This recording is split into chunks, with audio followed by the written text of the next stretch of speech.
KCAU 9 News.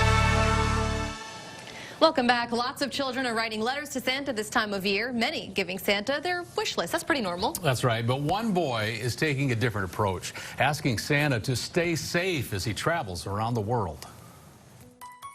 Braxton Knight's worried about Santa this year. The 11-year-old told his mom it wasn't the gifts he was concerned about, but rather Santa's health. And he knew that Santa was going in everyone's houses, and he wanted Santa to be safe. So when his teacher at Hall River Elementary School assigned a writing exercise, he knew exactly what he needed to do. He told me, he said, "Miss Sheridan, we need to write a letter to Santa."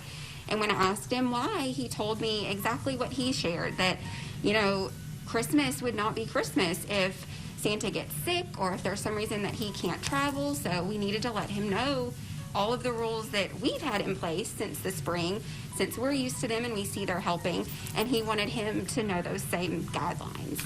And that's what Braxton did. Dear Santa, this year is going to be a little different because of the coronavirus. So we need you to be safe. We don't want you to get sick this year. When you get on your sleigh to deliver all the presents, we have some ideas of ways to keep you healthy and safe. He wrote a letter to Santa outlining the measures he should take to stay safe while on his route Christmas Eve. It's like something new to a new virus.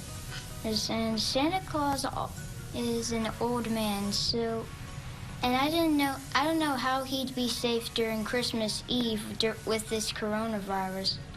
Like, some people are sick and have the coronavirus, and if their kids have been good and he goes down the chimney, he could catch some germs. And he didn't want that to happen. If Santa was sick, he could go to everyone's houses and come back to the North Pole because he come down with something. But it's not just Santa Braxton's worried about. There's also the elves. They cannot make the toys if they're sick.